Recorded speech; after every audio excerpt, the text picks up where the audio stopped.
Good afternoon. It's Friday, the 13th of March 2015, just after 1 o'clock. Welcome to UK Column News. I'm your host this afternoon, Brian Gerrish, and of course staff still unfortunately suffering with the dreaded Tombola 1C virus, which we've given warnings particularly affects two fat ladies in a full house.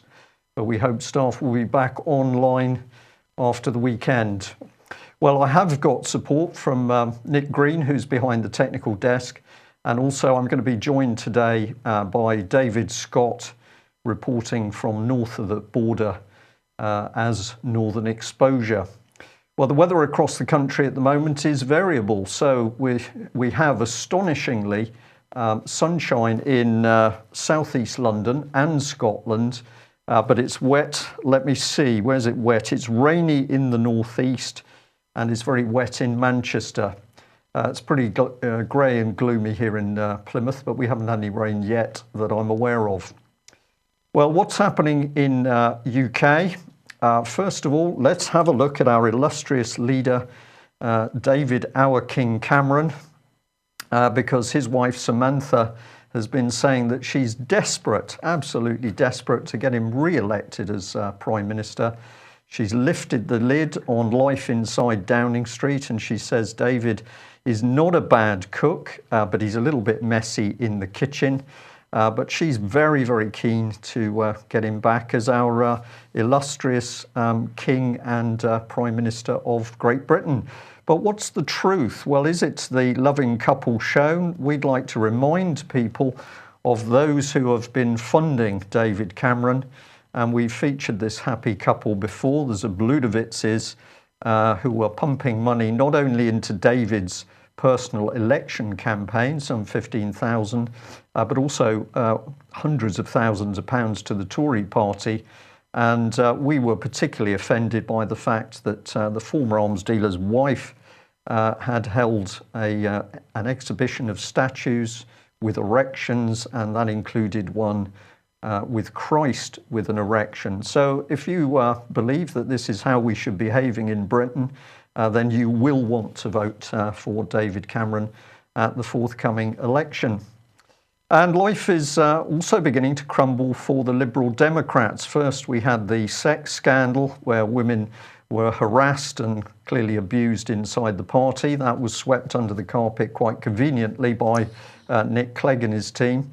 However, the Telegraph has been doing some pretty dirty delving into the Lib Dems, and they've been highlighting what's been happening with Liberal Democrat Party member Ibrahim Tagouri, who has been explaining to the Telegraph's undercover reporter how donations will allow him access to exclusive events and senior party figures, etc. So the headlines there: Lib Dem dodgy donations.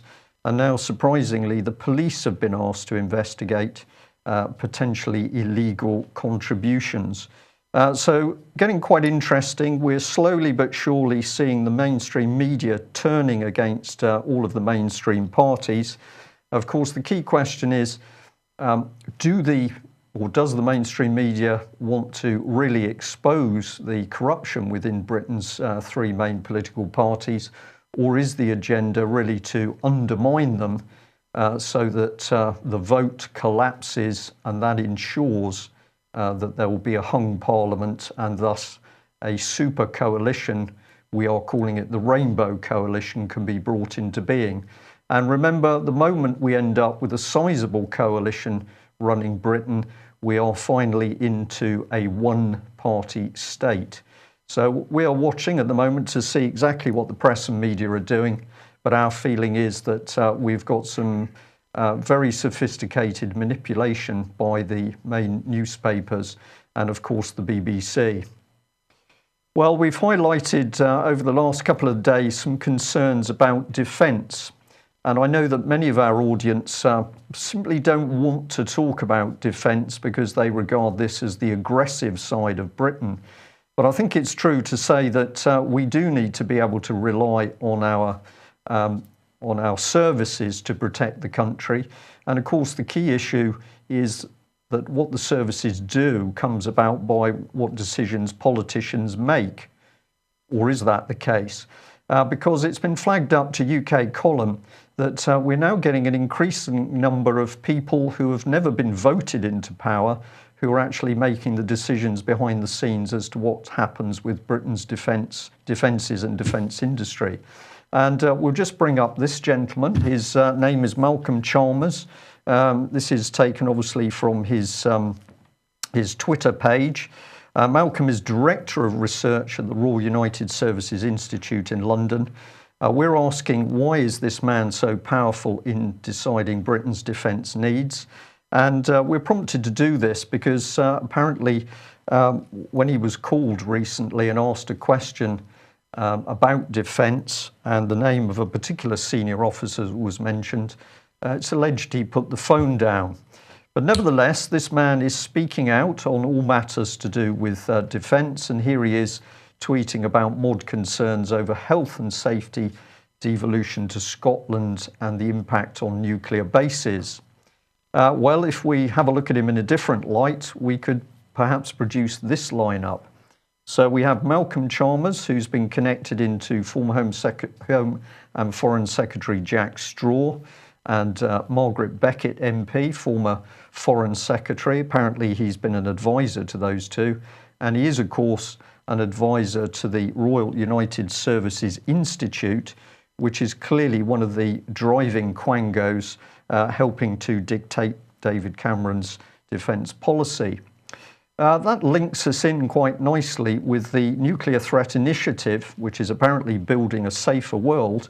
And we were very surprised to see on that website former chair of the Intelligence and Security Committee, Malcolm Rifkin, of course recently sacked for a number of highly dubious business dealings. But we wonder why Malcolm Rifkin would be mixing with actor Michael Douglas on matters to do with nuclear weapons. We might also ask of what his connections were with Gideon Frank, former Director General of the Israel Atomic Energy Commission, and indeed why he'd want to be sitting alongside Ronald Olson, a partner in a very big law firm. And of course, key to what we're bringing up on screen here is that the British public have no idea what discussions and topics did or did not take place because the British public is not privy to the meetings or the minutes of those meetings. And I think that might be a good point to bring in our guest, David Scott, and just say, David, if you'd like to make any comment on that. Obviously, the nuclear defence and deterrent submarine issue is a very big one in Scotland. Over to you. Yes, it very much is. As a more general point, firstly, the idea that defence policy has been set in a way which is not exactly transparent is obviously very worrying.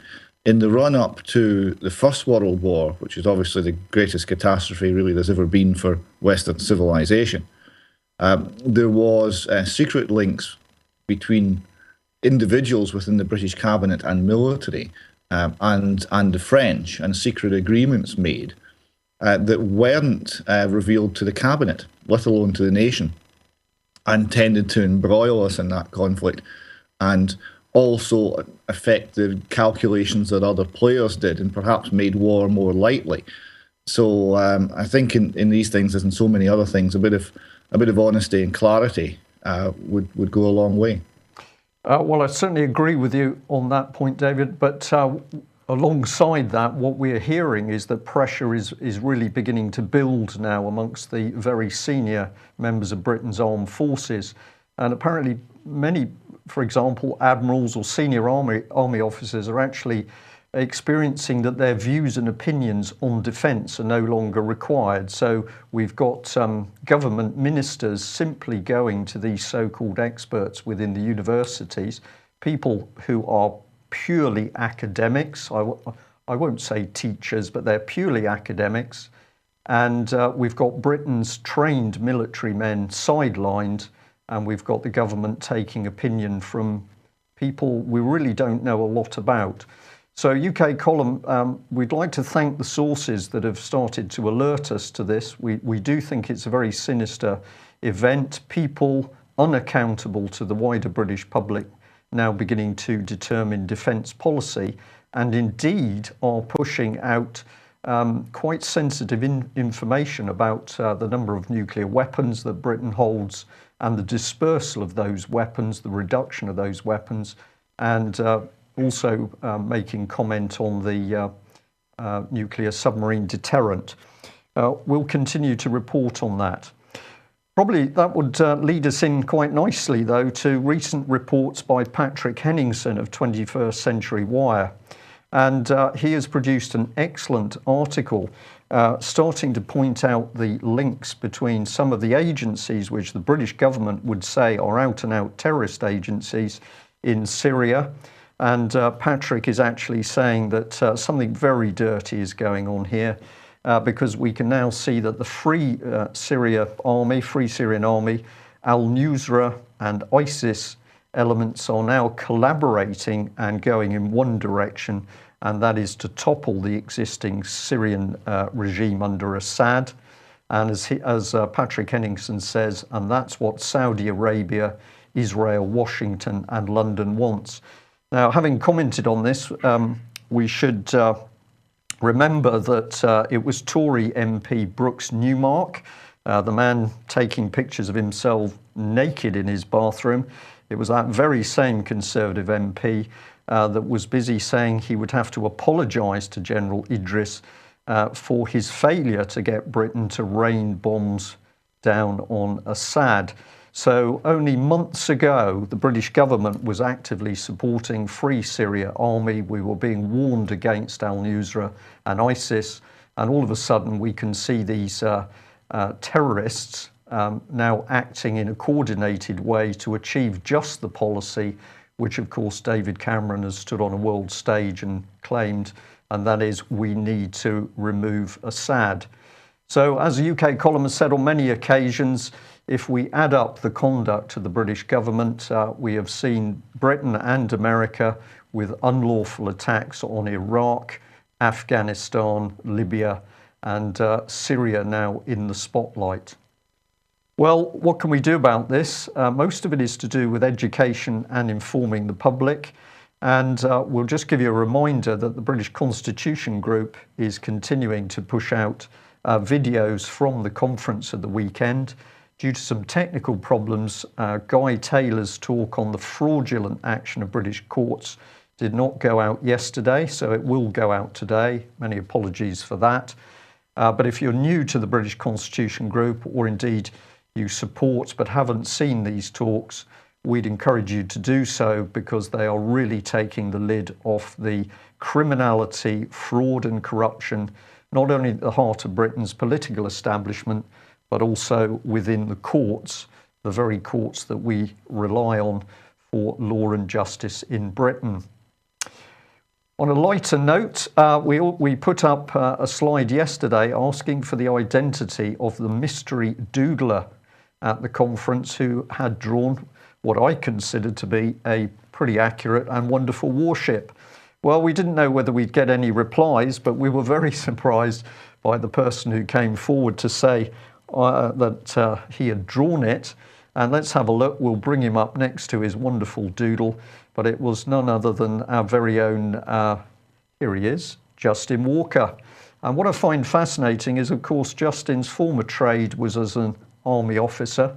And, well, in my own experience, army officers are not normally sure which end of a ship is which.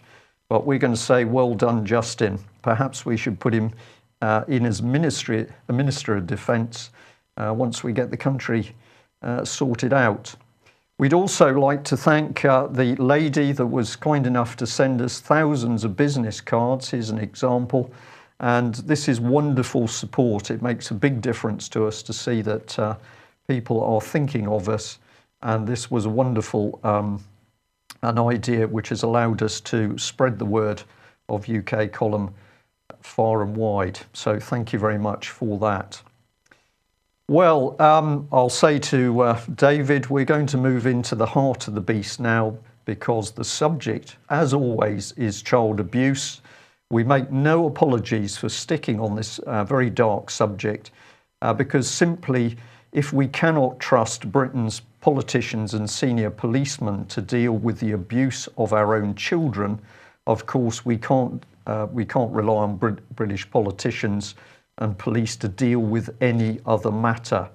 And it is becoming increasingly clear that the abuse of children is not only on an industrial scale, but we are now seeing more and more senior British politicians, whether it's David Cameron or Nick Clegg at the top of the tree, prepared to help cover up the truth about the abuse of children. Well, who could be more appropriate to bring on screen at this point than our very own Francis Maude, Conservative Cabinet Minister. He also is responsible for transparency in the Tory party. And it's taken Sky News to bring up the fact that under Francis Maude's hand, 4 files to do with abuse are being held back. Francis Maude says, well, basically he's not going to name the files or actually tell us what's in them. So this is effectively a transparent cover-up. But we've seen him do the same thing with common purpose deals connected to the Cabinet Office. Now I'm going to suggest it's equally as serious, excuse me, with child abuse.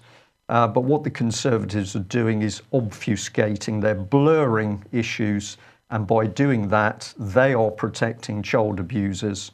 And here we are, they're refusing to disclose the contents or even the titles of the files. So that's it at the top of the Tory party, protection of child abusers. But let's have a look about this particular policeman. We've got top cop, as the Mail says, Hogan Howe. He says there should be a grown-up conversation about tackling decades-old issues. Now, wonderful example of nudging and spin there, because we're going to talk about the issue. We're not actually going to do anything about it. We're simply going to talk about it. And in any case, it's decades old. We don't really even need to talk about it because it all happened a long time ago. So let's have a look at some of the things that basically he said. He said he will never shrink from the task of bringing a bad person justice, whoever they are, without fear or favour, unless it concerns the allegation of child abuse, we think. So hypocrisy by this man. Ben Fellows was told point blank that the police would not investigate senior politicians. Nottingham police have stalked, harassed and terrified child abuse victim Melanie Shaw. Cheshire police officers collaborated with Police Scotland to steal vital evidence from the home of child abuse campaigner Robert Green. And of course, more recently, Met police officers were threatened by other police to stay silent about the Hampstead child abuse case. So we're going to say, Hogan Howe, you are a hypocrite and disingenuous police officer because we know the scale of the corruption, and we know that not only are Britain's police forces involved in the child abuse, they are prepared to intimidate people trying to expose it. And the ITV News here is giving another bit of gentle nudging, because here's Rochdale and the police are, well, they're apologising. We've made terrible failures, so we're going to apologise. We're not actually going to get out on the streets and find the perpetrators of the crime. We are simply going to apologise.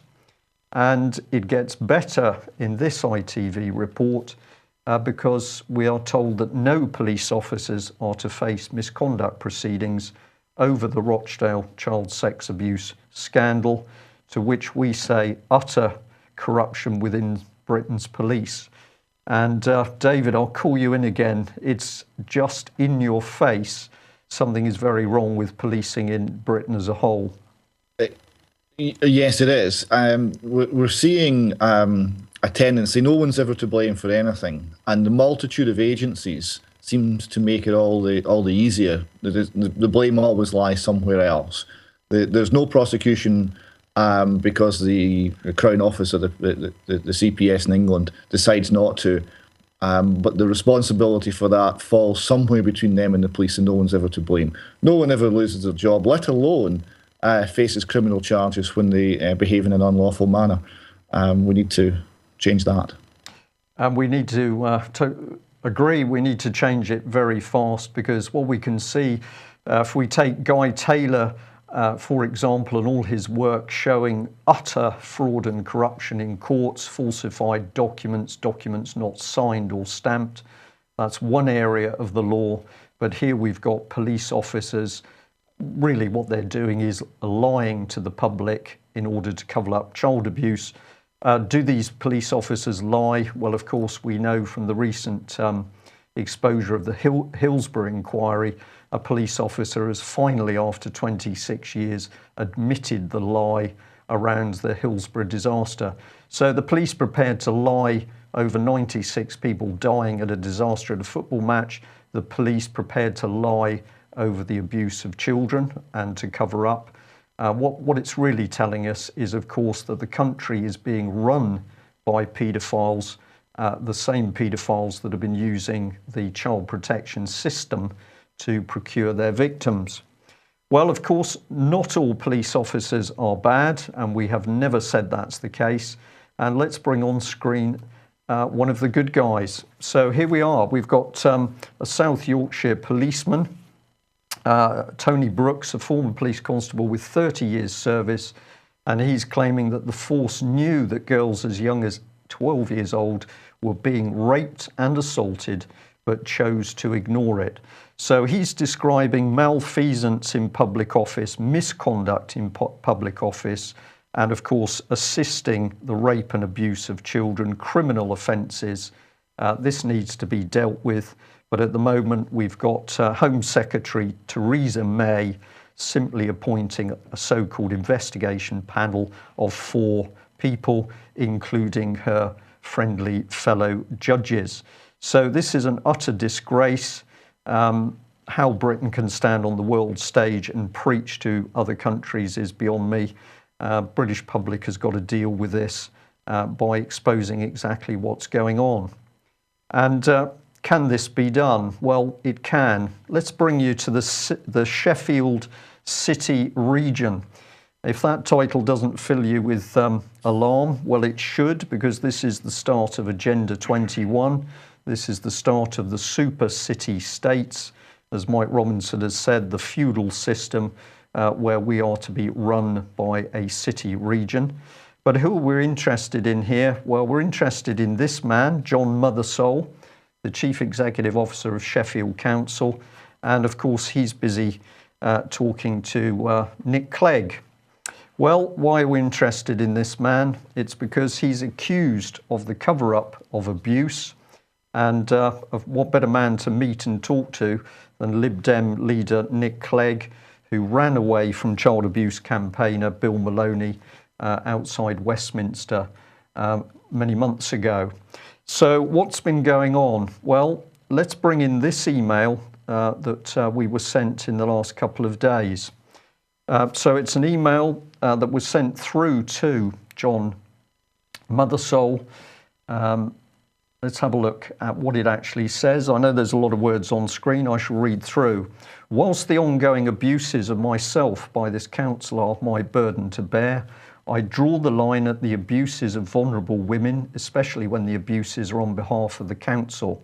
Whether it's a woman dying of cancer who received a wreath and an insultive note on her last birthday, or a woman sent an obscene poison pen letter on the day of an important meeting, or a woman subjected to threats and a publicly humiliating cowboy trial, a popular council tactic, or a woman subjected to racist and misogynist abuses, or a group of elderly women bullied into submission under threat of public excoriation, or more recently, vulnerable women who have been repeatedly and systematically abused in several ways for over the past 3 years.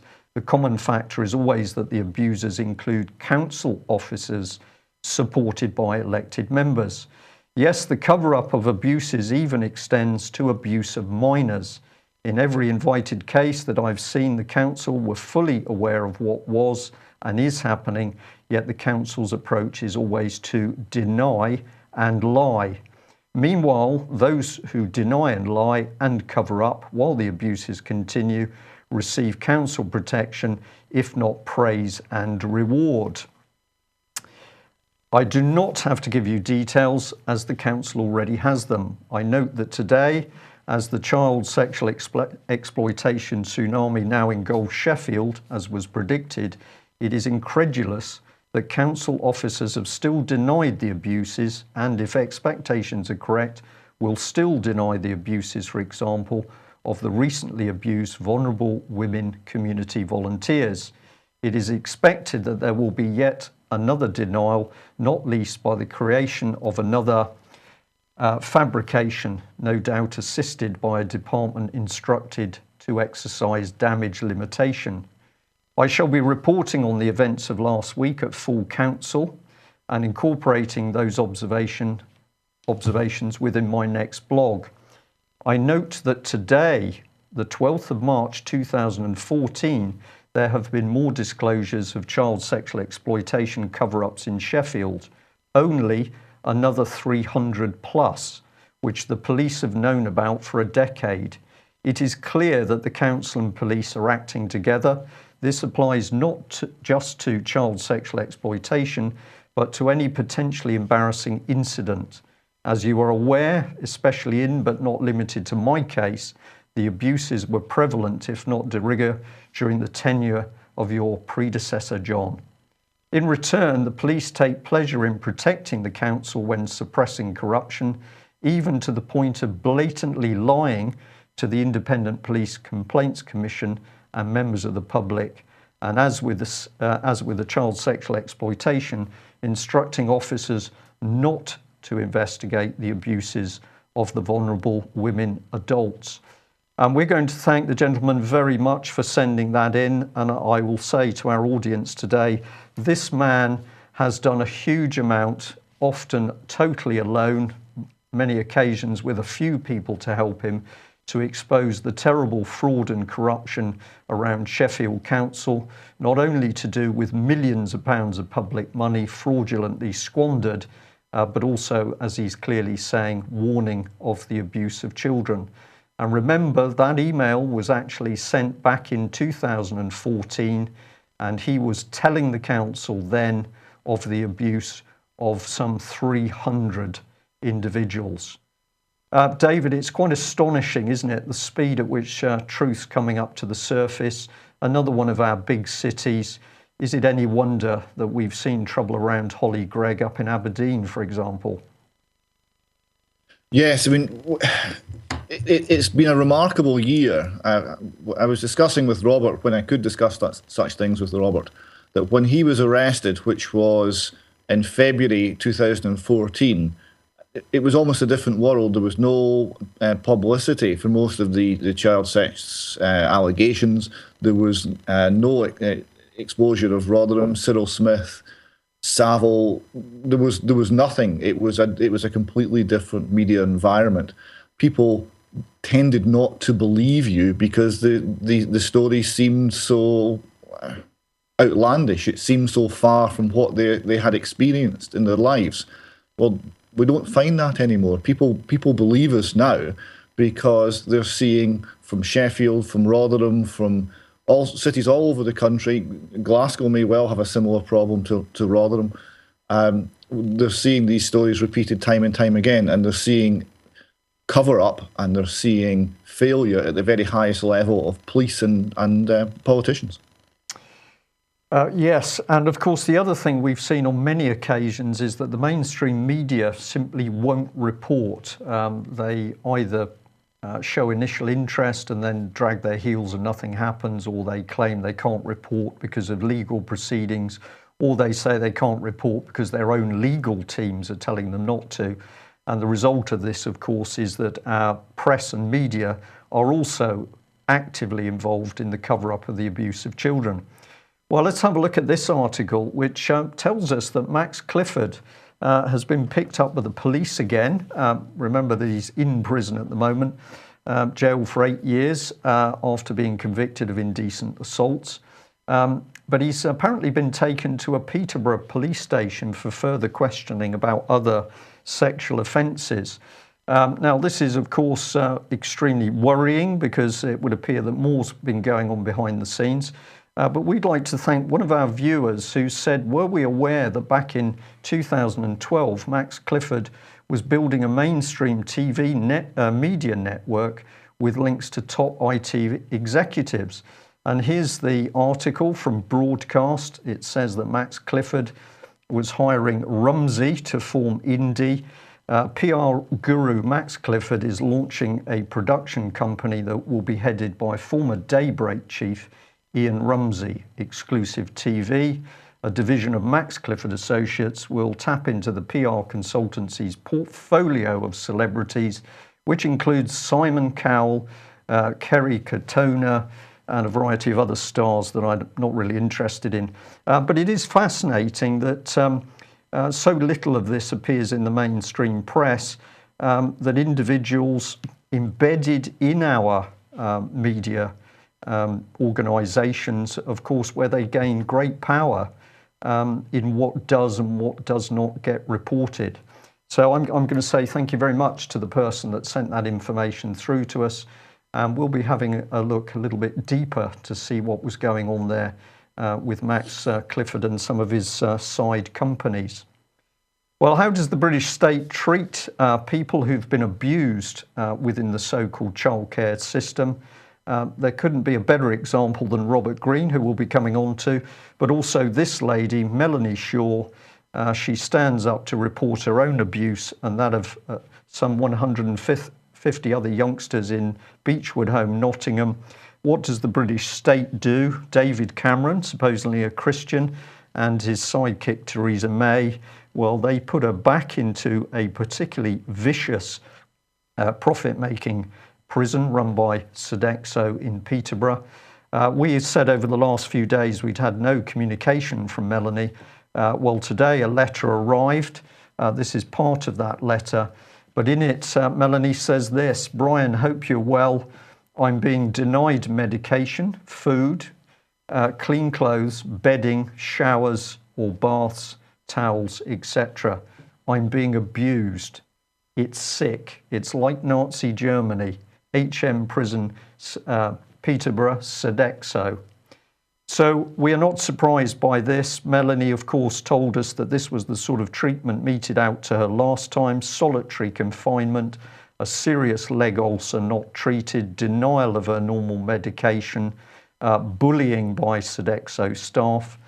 And I can tell our audience that despite extensive letters, emails and phone calls by a number of experienced people to get some sort of investigation into Melanie's treatment at the hands of Sodexo, NHS England and of course Sodexo itself have simply failed to take any investigative action at all. Home Secretary Theresa May, we think, is sitting smiling because it's clear the British state wants Melanie silenced. But this is the reality of it. It's quite horrific stuff, David. It certainly is. The abuse is everywhere, and the failure of the authorities who should be standing up for the victim, standing up for the innocent, and standing up for those who can't stand up for themselves is also everywhere. We're seeing this repeated over and over again. We saw it at the recent UK Column Conference, stories that came out again and again, where the most compelling, the most obvious, the most clear evidence that said a crime had been committed, or that a crime had been committed by a police officer or someone else in authority, could be presented, and it just never seemed to be enough. Evidence, logic, reason never seemed to be enough. Yeah. For me, Melanie's case is just so straightforward that after a successful defence, as it were, by the British public, Melanie was free, living in her own home. And then what she described over a number of weeks was brutal intimidation and harassment by Nottinghamshire police, including smashing their way into her home on 2 occasions. Was there any care or nurturing or support for this very vulnerable child abuse victim? Absolutely none, just vicious behaviour by another one of Britain's police forces. Now, somebody in our chat room has said there really is no excuse for police who knew or know what's going on but don't speak out. I do agree with that, but I'm also going to say we know, of course, from events around the 2 children in Hampstead, that police officers were seriously threatened by other Metropolitan Police officers to stay out of that case. And of course, when we've got to the state where people are being threatened physically, we know some people have had their families threatened. Speaking out is not easy. The important thing for the British public is that when people do become whistleblowers, we need to give them all the support we can. Well, if we go north of the border, we had a report from Sky News about the TV weatherman, and many people remember this famous scene of him standing on a floating map of UK, and this gentleman is being sentenced on Friday after he was found guilty last month of indecently assaulting 2 schoolboys in Manchester in the mid-1970s. And apparently he used to lure boys onto a canal boat and get them in bed. But isn't it interesting that what is the media concentrating on? Not the abuse that is going on around Westminster, Elm House, for example, in London. We're distracting people by these assaults going back into the 1970s. And meanwhile, of course, Robert Greene will continue to tell people is totally gagged by the Scottish government for speaking out at all on the matter of the abuse of Holly Gregg. And he's also gagged for speaking out on any other child abuse case in Scotland. And the gag is for life, and it's worldwide. I don't know whether, David, you'd like to just to add a bit to that situation. I know you've commented on it before. Yes, please. One item that the Fred Talbot case highlights is the fact that child abuse and child abuse networks do not stop at Hadrian's Wall.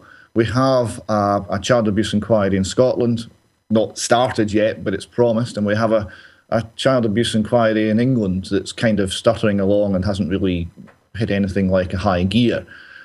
We have to make sure that the demarcation between these two doesn't become a point where information slips away and perpetrators slip away. And I think there's a real risk of that. In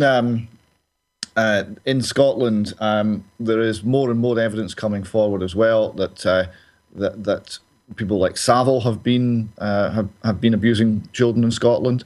We have multiple cases of people accusing Nicholas Fairbairn of abuse, and Nicholas Fairbairn, as you know, crops up in the Elm Guesthouse register in quite frequently. So we need to make sure that the links down from Scotland all the way down to Westminster are tied up, and we see exactly what's happening across the whole country. Okay, thank you. David, a question in the chat room at the moment is simply how can a Scottish court impose a gagging order which operates worldwide? What's your reply to that? That's an excellent question. We're not actually quite sure. What's happened is the Scottish courts have decided that if you publish anything on the internet, you put a YouTube video that can be downloaded in Scotland, that's the same as publishing in Scotland, or essentially putting on a live event in Scotland. If you, Robert put a blog up on the internet from England, and it was debatable whether that was published in Scotland, even though you could download it in Scotland. What did for him, and the reason he had to plead guilty, is that he sent an email to someone in Scotland with a link to his blog to say, have a look at this. That was deemed to be publishing in Scotland. So the stretch of the Scottish courts to cover essentially the whole of the world via the World Wide Web, if it can be downloaded in Scotland and is therefore published in Scotland, is completely nonsensical. If we apply that to every other nation, then the internet ceases to function, because you would be bound by the laws of North Korea if you're talking about North Korea, and they could sneak in and lift you out of your home if they were to apply the Robert Greene standard to their own particular situation. It doesn't make any sense. England is a completely different jurisdiction, legally speaking, from Scotland. It's a foreign land in terms of legality from Scotland, just as France is, just as the United States, anywhere else in the globe.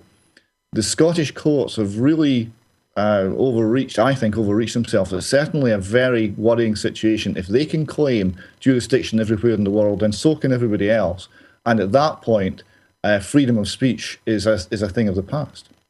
Indeed. Unfortunately, I can't remember the legal officer's name, but of course we've reported before about Staffordshire County Council in one particular child case were trying to force the hand of senior family division Judge Mumby to get a worldwide injunction around a case. And for those in court, Judge Mumby was reacted with I can't really describe it, but his question to Staffordshire County Council is, do you seriously expect me to censor the worldwide internet? But the point is that people within Staffordshire County Council seem to believe that this was possible. And the particular legal officer who'd driven the case from the background had produced paperwork which UK Column showed, where he was saying, well, really, never mind Westminster, we should make up the law. So we seem to be seeing more of the same. It's not really law, it's something being made up on the hoof by people to cover their tracks. And we showed this a little while ago, which was the Daily Record pointing out that Police Scotland were under attack because they were simply not releasing information to the public and also members of the Scottish Parliament.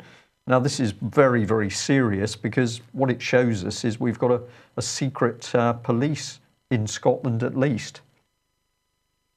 Yes, this is... Police Scotland are in a lot of trouble in a lot of ways.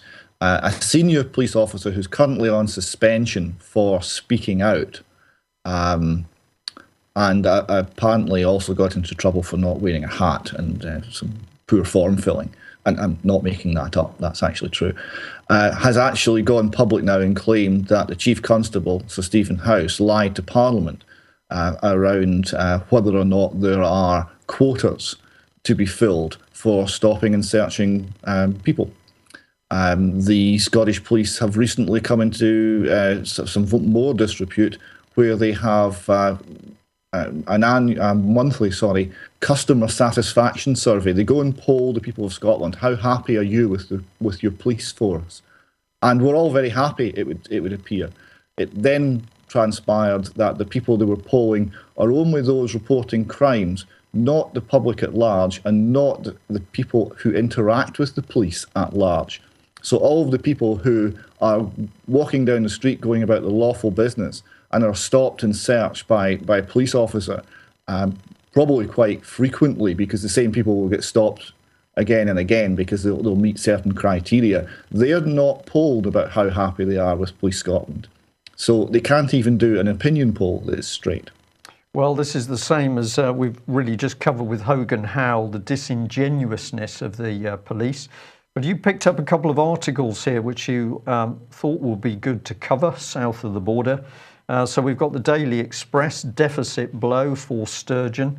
And there's one we're going to bring in with it from the National, prophets of doom. Unionist politicians insist Scotland isn't smart enough to control its own economy. What's going on here, David? Yes, the first one, the Daily Express have highlighted this, and it shows not only the problem in Scotland, it shows the problem for the whole United Kingdom, which is we're broke. The government are spending our money like it's going out of fashion, and the situation is not really getting better at any significant rate. So we've now got Scotland is 12.4 billion with a B in the red. There's a 12.4 billion deficit. This is more per head of population than in Britain as a whole. And although in Scotland, including the oil money, the tax take is £400 a head more than England, the spend is £1,200 more than England. This is a serious problem for Nicola Sturgeon and the Nationalist government, because in any rational approach to economics, then an independent Scotland would have to slash the size of the state, which would be a good thing, considering what they're doing. You know, identity cards, names, person, doubtful police practices and all the rest of it. You know, a smaller state would help us a lot, but they don't want to do that. They're only interested in growing the state. So the other paper you saw there was a nationalist supporting paper called The Nation. Yeah. So this is an interesting, quite a nice paper. It's sort of like Pravda for Scottish people, and they cover the same ground, but all of a sudden the fact that we're spending £1,200 per head of population more than we're bringing in tax, it doesn't seem to be a problem anymore. There's just evidence of how vibrant the Scottish economy is, and they're talking about how if you say anything against the Scottish economy, you're saying something against the nation, the people of Scotland. You're being somehow anti-patriotic and anti-Scottish. This is not true. What we have is a real live economic crisis, a real live government out of control in Scotland and in England, and we need to do something about it, and we need to be able to ask and answer the right questions about what government should do, what they shouldn't do, and how much tax they should take to do it. Okay, well, I've got an eye on the clock here, David. We're running a little bit over, but I'm going to continue because I think we're into some pretty serious news reporting here. But we'll have to just go a little bit quickly, I think. So I've got another article, The Times. This is Scottish Times. And we've got a number of articles. Terrorism is a price worth paying, says Liberty Lobby. Scotland, home of the world's finest tea. And down at the bottom, an interesting little one. SNP wants to block military action as price of Labour deal. So what's going on here? Yes, the last time I supported Alex Salmond was when he was opposing some war somewhere. I think it was the Balkans. He actually came into a lot of political flack for not wanting to bomb Serbia. And one of the best things about him is he was quite brave about that. I hope what the SNP are saying is an end to unnecessary illegal wars overseas. I fear what it might be is that, well, Britain is too weak to engage in this, and we want to throw our sovereignty into a wider European state. I'm not sure which it is yet. I have my concerns. And what's your opinion on Scottish tea? Scottish tea is, of course, the finest tea in the world because it just won the top prize in some competition in Paris for the best tea. The tea in question is grown just a few miles from where I sit, and I didn't know there was a tea plantation there. But the place is called Amulree, and I'll be sure to get some and try it. Well, David, we'd love to try it as well, and I'm sure it would be especially nice with a wee drammy in it. I'll send you some. Okay, we better move on from that subject, though. I've got one more article. This is about Mother's landmark legal win over birth errors. Yes, this is very interesting. This was a Lanarkshire mother who had a baby at a major maternity hospital called Bells Hill. Unfortunately, there was a complication during the birth. The baby was starved of oxygen and was born with severe brain damage. There's now been a big award, and the interesting thing is that it's moved the medical negligence law for the whole of the country to a point where, quote, doctors will have to discuss with their patients the options that exist in their treatment and advise them about the alternatives and any associated risks. I must admit, I was a little bit surprised to find that was not currently the case, but it is going to be the case. It seems to have moved the requirement for informed consent and the authority for making decisions very distinctly from the medical professional to the patient, which is where it should be. Okay. Well, we're going to end back on the subject of Robert Greene, but really from the angle that when people get going and get on the case of the authorities, really tremendous things happen. And I hope I've got this one right. This is the famous Squiggle letter, which has been sent by a lady called Gillian Swanson to the Crown Office and Procurator Fiscal Office. And it's dated the 8th of March. I know the text is very small on screen. I'll read it out if I may, because it's a joyful thing. We call this Squigglegate in Scotland. The person, there's a person in the Crown Office who is answering letters on Holly Greig and won't give his or her name, and the signature isn't legible. So this is what Gillian said. Dear Squiggle, open letter. Your claim that the Crown Office has fulfilled its duty in relation to the Holly Greig case. Thank you for your email, 5th of March, in reply to my letters to Ms. Katrina Dalrymple and Ms. Helen Knipe. Firstly, I believe that in order to ensure correspondents know exactly whom they are dealing with, it is a legal requirement that those unable to write their signature clearly should supplement it with a printed version. Despite the fact that you have identified yourself only with a wavy line and have failed to add any printed interpretation, I will therefore assume that I am continuing to address Ms. Dalrymple in her capacity as Head of Policy at the Crown Office and to hold her personally responsible for the opinions stated. I don't actually think that Squiggle is Katrina Dalrymple. I think Squiggle's somebody else, but they're not admitting who they are. The letter goes on. With regard to your continuing assertion that the Holly Greig case has been thoroughly investigated, I would ask you to confirm the following assumptions which follow inevitably from this claim. 1. When a case of rape is reported, you, as a representative of the Crown Office, do not believe it is necessary for the police to question the alleged perpetrators without delay. 2. When a case of rape is reported, you, as a representative of the Crown Office, do not believe it is necessary for the police to immediately search the homes of those named for corroborative evidence. 3. When a case of rape is reported, you, as a representative of the Crown Office, do not believe it is necessary to seize and examine the computers of those named at the earliest opportunity. 4. When allegations of rape are supported by evidence from well-respected medical and psychological experts who unanimously confirm not only that systematic abuse has taken place, but go so far as to name 2 of the most likely perpetrators, you, as a representative of the Crown Office, believe it is right to dismiss their testimony and allow those named to leave the country. 5. When a doctor twice reports an underage girl to be at risk, and the girl's headmaster, one of those subsequently named as a serial rapist, consistently fails to alert the child's mother or to take any steps to protect her, you, as a representative of the Crown Office, believe this is the normal behaviour of a responsible and guiltless person. 6.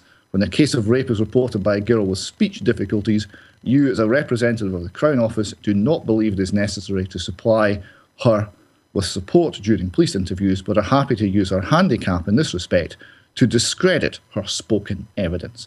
7.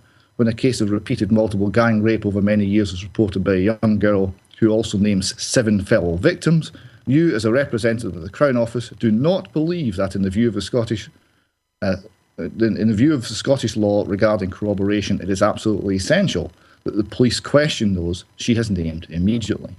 8. When an acknowledged victim of rape receives a substantial award from the Criminal Injuries Compensation Authority, you, as a representative of the Crown Office, feel justified in continuing to maintain the allegations on which this award are based were fully investigated and found to be false. She goes on a little bit, but that's the guts of it, and it really shows how ridiculous, utterly ridiculous, the Crown Office Procurator Fiscal Service position over the Holly Greig case is, and that is why it will not go away. Well, thank you for that, David. And we're going to say here, this is what people can do. The power of the pen is quite extraordinary when people stay reasonable, focused, and simply pull out the sheer nonsense that's been coming out of the Crown Office in Scotland over this case. And, well, we're going to say well done, Gillian Swanson, on that. I have actually got the reply from the Procurator Fiscal's office, which I can bring up on screen. I don't know whether you can just briefly comment on that one, David. I think that's the one. That's the wavy line. That's Squiggle. That's Squiggle. That's Squiggle. I've had letters from Squiggle as well, and when you write back to Squiggle and say, "Excuse me, you have to sign the letter and put your name," somebody else presumably Squiggle's boss, writes back. That's Katrina Dalrymple. Katrina Dalrymple's okay to go on the record, but Squiggle is, for some reason, unwilling to actually record his or her name when writing about the Holly Gregg case. Yeah, and I'll just say for the people who are asking the question in the chat box, we do understand that somebody's signature is their signature. The point we're making here is that there's no text to identify the person, hence the Squiggle gate. This is not a one-off. This is not someone's forgot to put their name on one particular letter. This comes out time and time again when we're asking them questions about Holly Gregg. This unidentifiable Squiggle replies. This is not acceptable. Okay, of course, it might not be a squiggle. It could be a snake. I'll leave you to think about that one. David, thank you very much for joining us. I'll say to all our viewers and listeners, Britain is in an extremely dangerous state at the moment. It's clear we're being attacked by a fifth column operating across all of the main political parties. The aim is to break this country up. It is to reduce society to absolute chaos. Why would they want to do that? It's very simple. That is how you gain control of a nation. And if we don't stand up to be counted and speak out, what is being formed very quickly with an agenda, of course, on the May election is a dictatorship. Can we stop it? Yes. How do we stop it? By millions of people withdrawing their consent and taking action, however small that action is. We don't need violence. What we do need to do is keep people together, working as friends and neighbours within communities. And whatever the background, the people we're up against simply don't care a jot for any of us, so it doesn't make any difference what your religion is, colour, whether you're north of the border, south of the border, in Wales, Ireland, whatever. But the truth is a double-edged sword, so we need the truth and we need exposure, and that is indeed what started to happen. If you are in contact and know policemen and women, start to talk to them. If you know judges, barristers and lawyers, talk to them and spread the word wherever you can. Journalists are beginning to wake up. We know some of them are starting to get quite spooked as they're getting visits by the police simply for making a phone call trying to get a story out. So don't throw all of the journalists out with the bathwater. We need to be encouraging the ones who are showing the bravery to speak out. And if you're listening to us overseas, as we frequently do, the UK column would like to apologise to nations overseas who have suffered at the hands of the British government, whether it is Conservative, Labour, Lib Dem or a collaboration. We don't condone their actions, but it's going to take us a little bit of time to clean up their act within this country. So there we are. We're going to end on a positive note. We do need proper change in Britain. We need to get good people into Westminster. We can do it. Recharge your batteries over the weekend. And if you haven't tasted it, have a look on the supermarket shelves for some of that special Scottish tea. Okay, David, thanks for joining us. And we'll be back on Monday, same time, 1 o'clock. Thank you. Bye-bye.